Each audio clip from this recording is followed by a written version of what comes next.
Let's see if I can tackle Christmas in 10 minutes.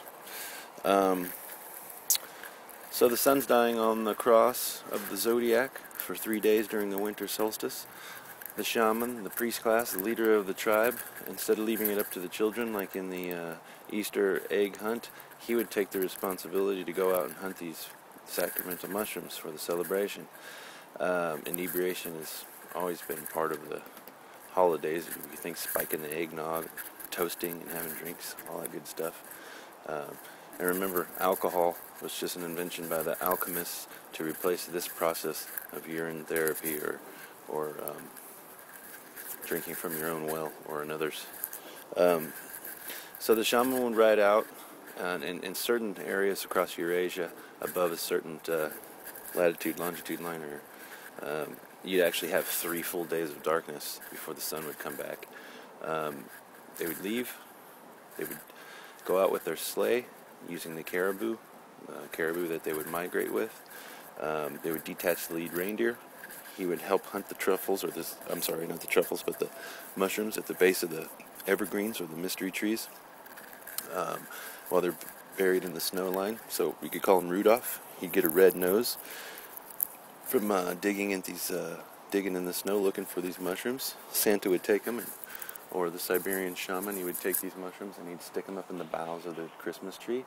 This is why our trees traditionally face in the window, facing the sun, and we decorate them there. He'd let them go through somewhat of a drying process before he had enough to put in his sack to ride back to the village. Now, if the reindeer, Rudolph, were to happen to get one of these mushrooms and consume one, it wouldn't necessarily get him really high, but as he passed it through his liver and he urinated, the other reindeers will bump a shaman out of the way to get to a mushroom, but they'll bump Rudolph out of the way to get to that yellow snow, and they'll eat the yellow snow that's gone through a decarboxylation process in the liver. It's really strong, and these reindeer would eat this stuff and be prancing and dashing and dancing around, proverbial flying reindeer. So it was usually the shaman's job to keep them away from the reindeer so that he can get back to the village safely without having blasted or blitzed reindeer.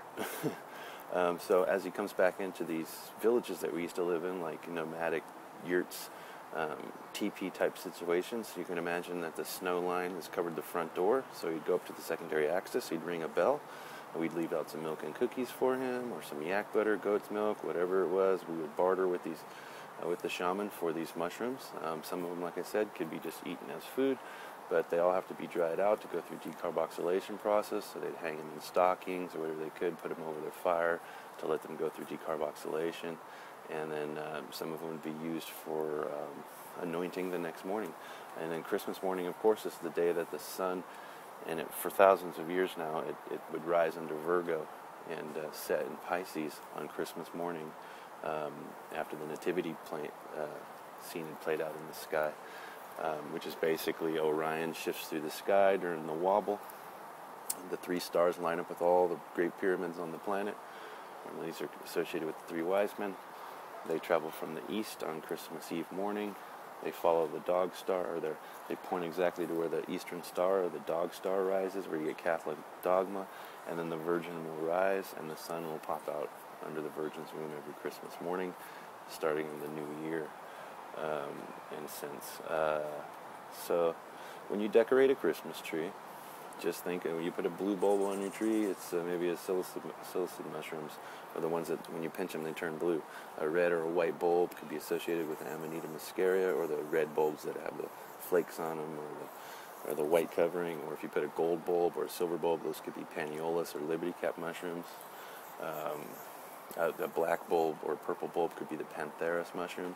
So these bulbs on our trees represents the mushrooms drying in the tree boughs. The tree itself, the Christmas tree, represents one of the trees of mystery, the 5 trees of mysteries, where we get these sacred sacraments.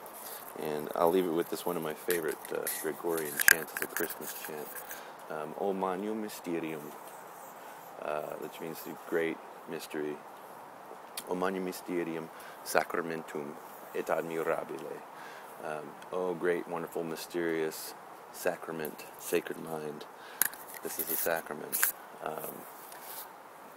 You're admirable, et admirabile, fiderent dominum, natum, iacentem impreseo.